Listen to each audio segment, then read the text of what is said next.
The Senate chamber was supposed to be routine that morning, filled with the hum of staffers arranging papers, senators chatting in hushed tones, and cameras quietly adjusting their lenses to capture yet another day of political theater. But everyone sensed this session was different. Tension rippled through the marble halls, thick enough to taste.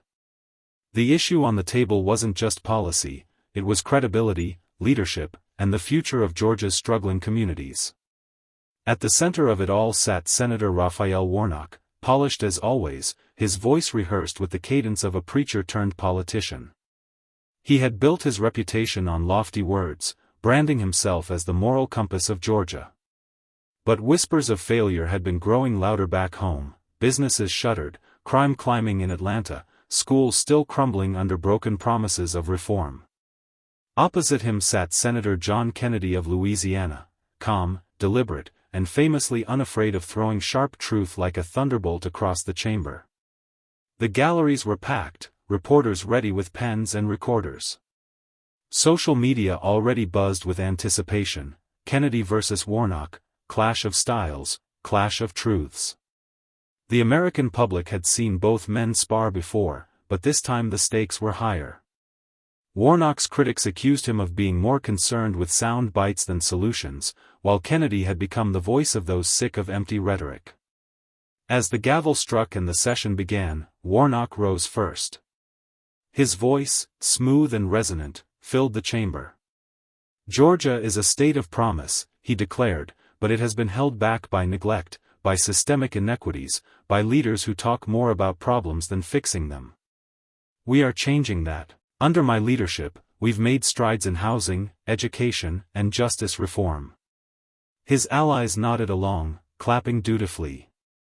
But Kennedy leaned back in his chair, his piercing gaze fixed on Warnock like a hawk circling prey. He let him talk, let him build his case. Kennedy knew timing mattered. The real strike came not when you interrupted, but when you let your opponent paint the picture, only to reveal the cracks in every brushstroke. When Warnock finished, the applause from his side lingered for only a moment before fading into an uneasy silence. Then Kennedy stood, slow and steady. Adjusting his glasses, he looked around the chamber, making eye contact with allies and critics alike. I listened real close, he began in his thick Louisiana drawl, and what I heard was a sermon dressed up as a success story. But the people of Georgia don't need more sermons, Reverend. They need results. And the truth is, under your watch, crime is up, schools are failing, and families are leaving because they don't feel safe. The words sliced through the chamber like a blade. Gasps echoed from the gallery. Warnock shifted in his seat, gripping his notes just a little tighter. Kennedy wasn't finished. He leaned forward, voice rising with conviction. You can call me old-fashioned, but I believe leadership is about fixing what's broken, not selling slogans. And Georgia's still broken. The chamber erupted, some in applause, others in shocked murmurs. The cameras zoomed in. The showdown had begun. The silence that followed Kennedy's words wasn't the polite kind, it was heavy, charged, almost electric. Reporters in the gallery froze mid-scribble, their pens hovering as if even ink wanted to witness what was about to unfold. Warnock shifted, adjusting his tie, trying to mask the flicker of unease that had crossed his face. But Kennedy wasn't giving him time to recover. Let's talk specifics, Kennedy continued, his voice now carrying across the chamber with the kind of clarity that cut through political noise like a saw through timber. He raised a sheet of paper from the stack before him. This is a report from the Georgia Bureau of Investigation. Violent crime up 22% in the last 2 years. Homicides up 30% in Atlanta. That's under your watch, Senator. Numbers don't lie. He slapped the paper back on the desk, the sound echoing off marble walls. Warnock straightened, his preacher's cadence returning as he tried to push back. Senator Kennedy, crime is a complex issue. We are addressing root causes, from poverty to inequality. But Kennedy cut him off, his tone sharper now. With respect, Reverend, Georgians don't have time for sermons about root causes while they're locking their doors at night, praying they don't become the next victim. They don't need a lecture on theory. They need safe streets. And you've failed them. A murmur rippled through the room. Some senators shifted uncomfortably, while others smirked, watching Warnock struggle to regain control. Kennedy's southern drawl carried an authenticity that made it hard to dismiss him as just another partisan brawler. He wasn't reciting talking points, he was channeling frustration that millions of ordinary Americans felt. Warnock attempted another defense, raising his voice. Georgia has seen unprecedented federal investment during my term. Billions in relief, infrastructure upgrades, education. Kennedy's hand went up, silencing the chamber. His eyes narrowed. And where has it gone?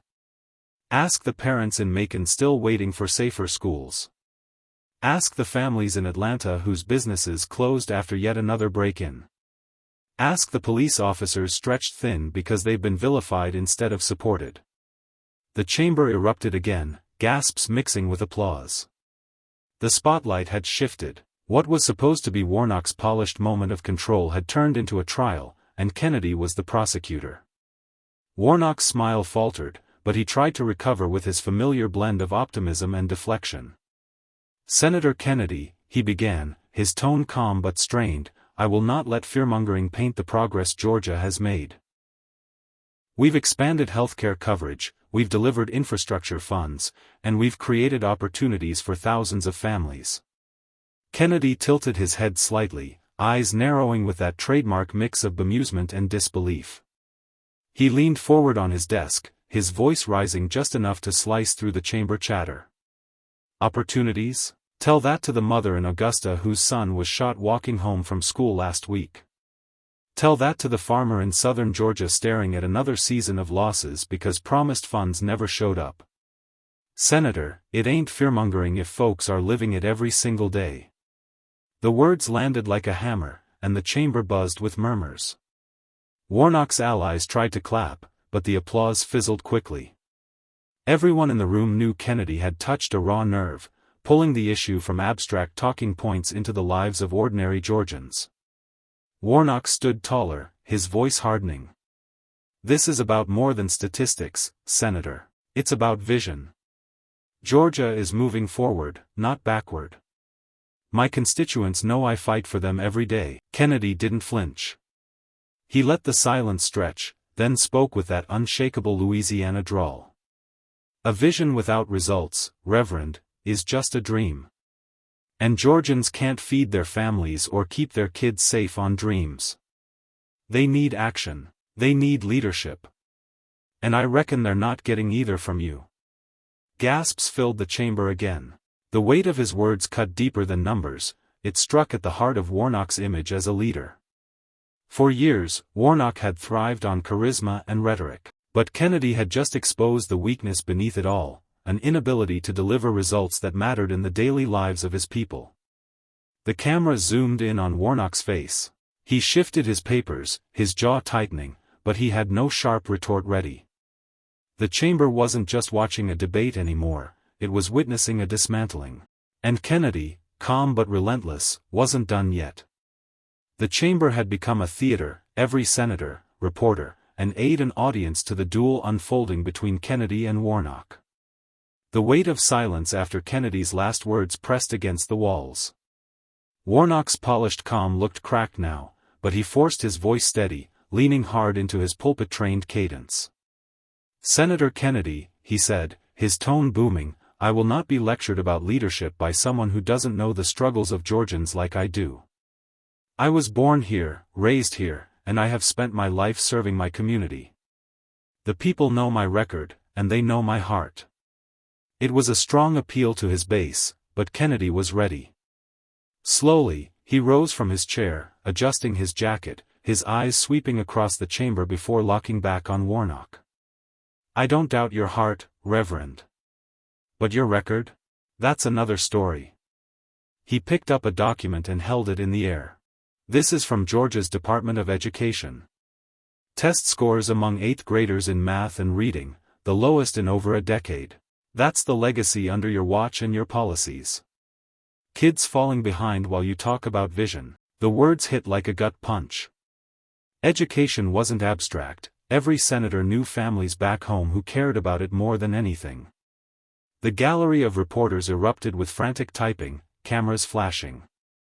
Warnock tried to interject, but Kennedy pressed forward, voice steady, relentless.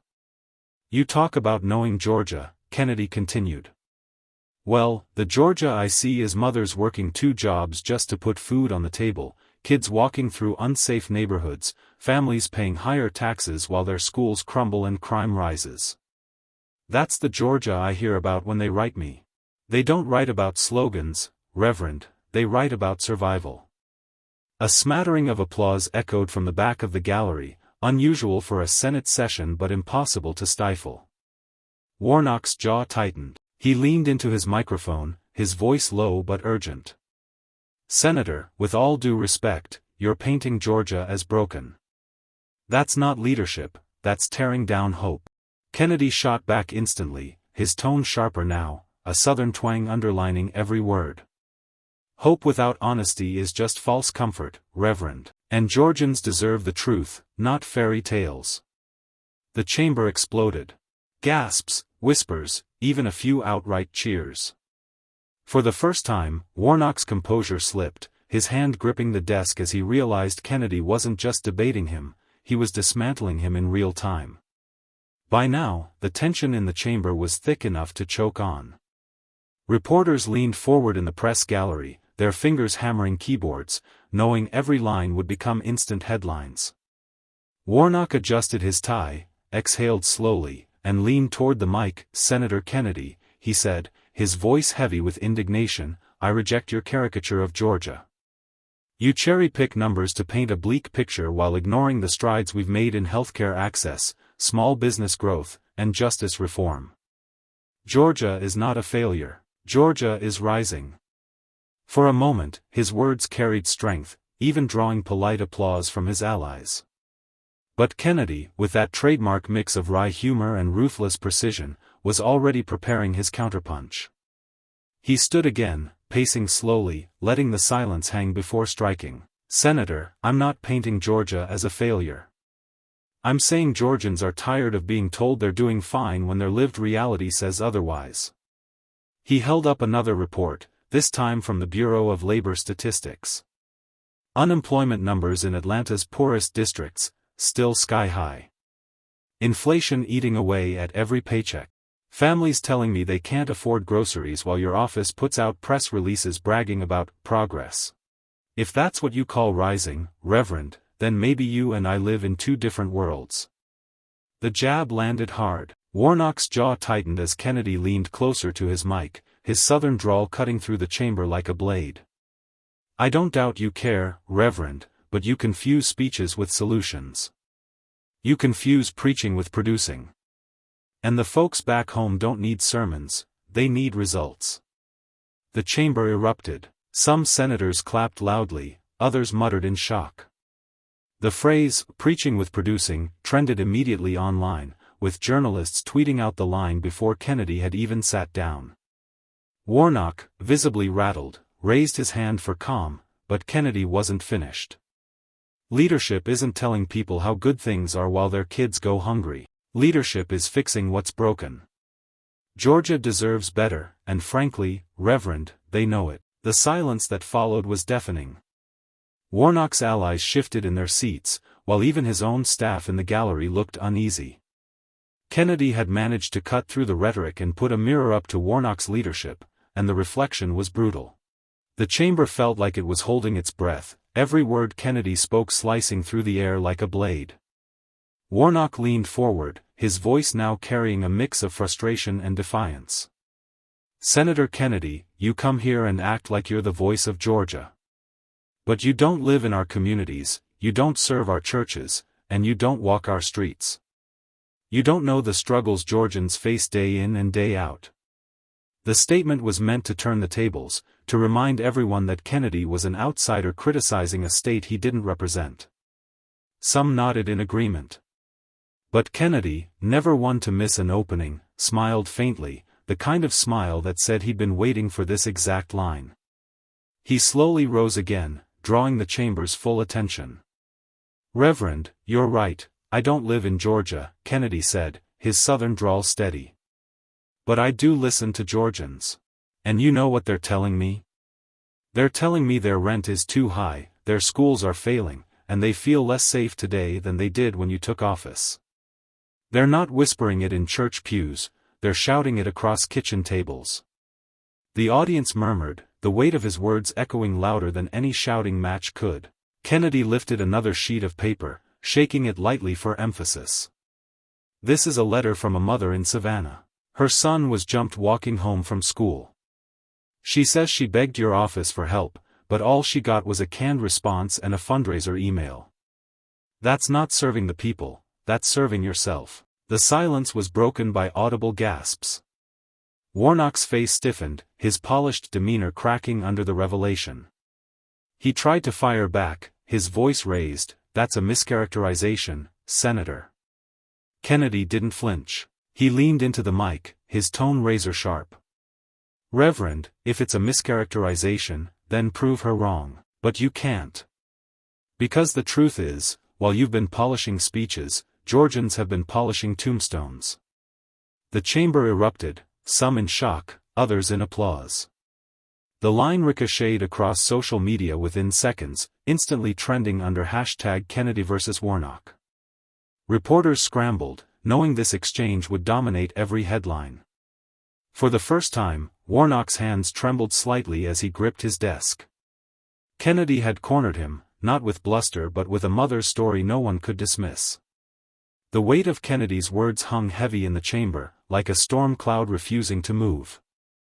Warnock, clearly shaken, shuffled his notes as if searching for an escape route in black ink and white paper.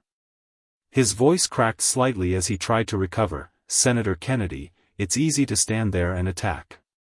But leadership isn't about sound bites or stunts. Leadership is about building coalitions, finding common ground, and delivering incremental change that lasts." The attempt at calm statesmanship drew nods from some of his allies. But Kennedy wasn't about to let him paint the clash as theater. He rose slowly, almost deliberately, his hands folded behind his back like a professor about to scold a careless student. The room fell silent again, everyone knew something sharp was coming. "Reverend," Kennedy began, his drawl steady, "coalitions don't mean a thing if the people you're supposed to represent can't keep the lights on. Incremental change doesn't mean much to a kid who goes to bed hungry every night. And do you know what Georgians tell me when I walk their streets? They tell me they're tired of promises dressed up as progress. They don't want slogans. They want solutions." He pulled a worn photograph from his folder and held it up for the chamber to see, a young family standing in front of a dilapidated home, water stains streaking the walls. "This is the Johnson family from Macon. They wrote me last month. Their roof leaks every time it rains. Their heating bills nearly bankrupted them this winter.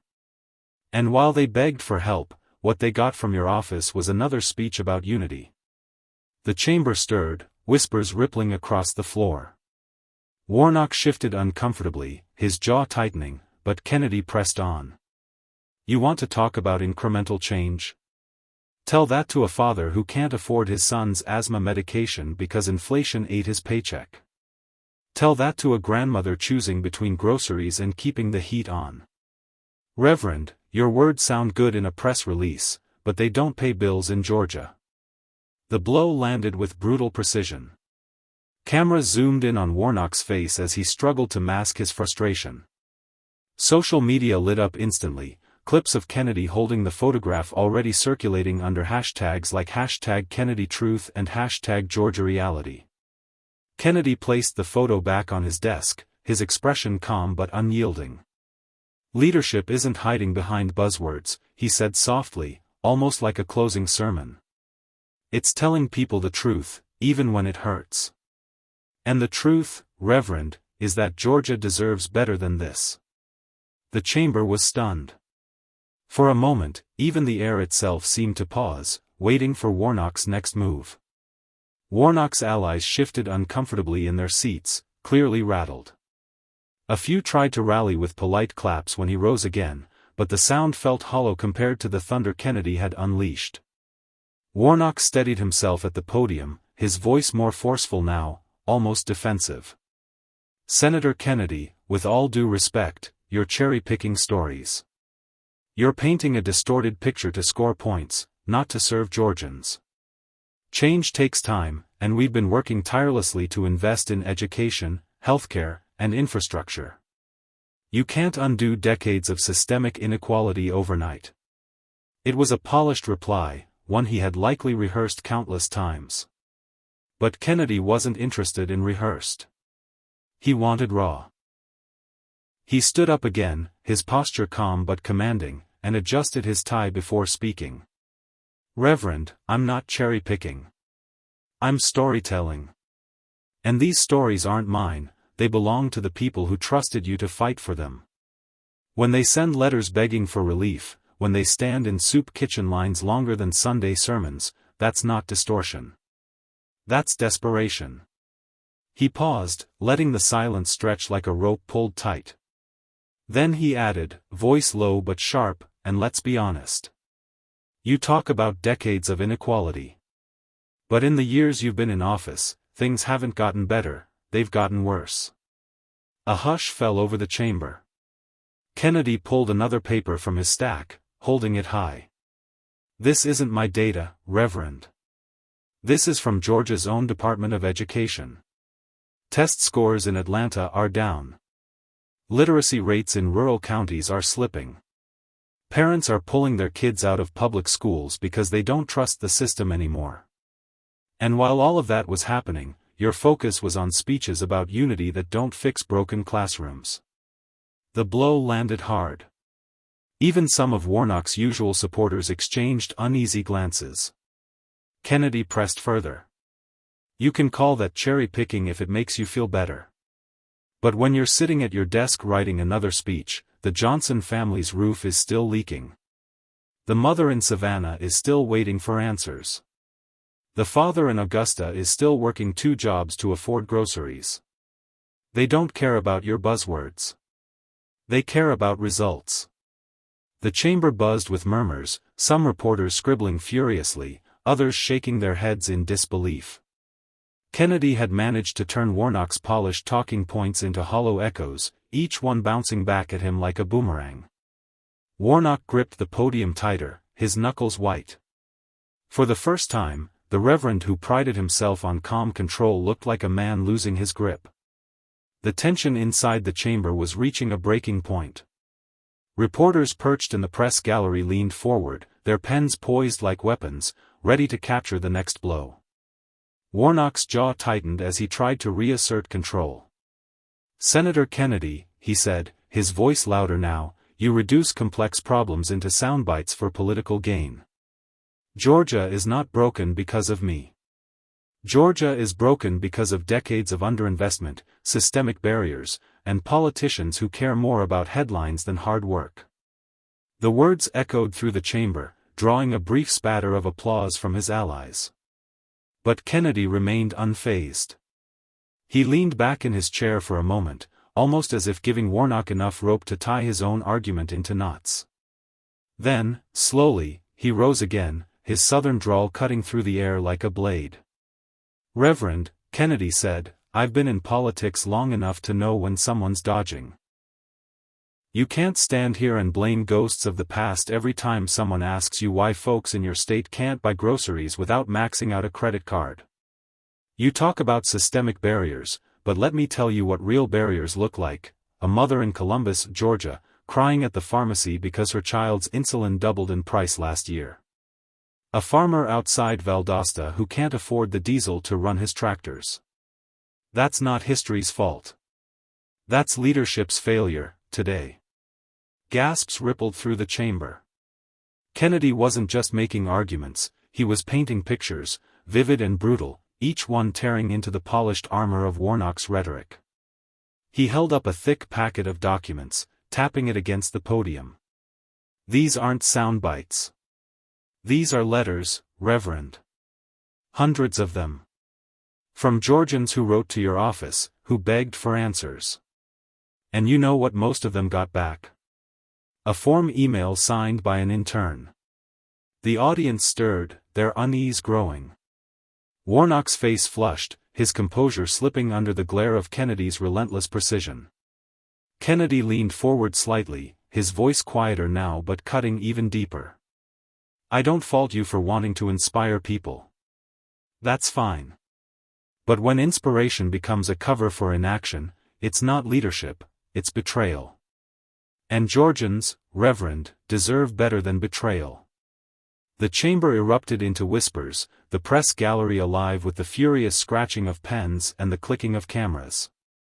Social media feeds exploded, with clips spreading under the hashtag Kennedy vs. Warnock. On the Senate floor, Warnock gripped the podium with both hands, as though anchoring himself against a storm that had already swept him off his footing. Kennedy returned to his seat, calm and collected, the weight of the moment settling around him.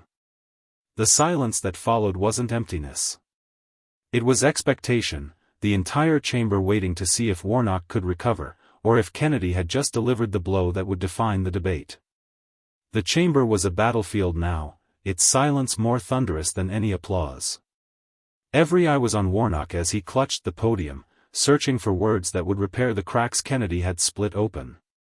But the longer he hesitated, the more obvious it became. Kennedy had seized the narrative, and Warnock was scrambling. When he finally spoke, his tone was strained. "Senator Kennedy, I will not apologize for trying to bring hope to my state. Georgians need inspiration, not cynicism. They need leaders who remind them of their dignity, not politicians who tear them down." His voice wavered slightly at the end, and though a few allies clapped, the response was faint, more duty than conviction. Kennedy stood once more, his posture steady, his words sharpened by restraint. "Reverend, hope is a beautiful thing. But hope without action is a cruel trick.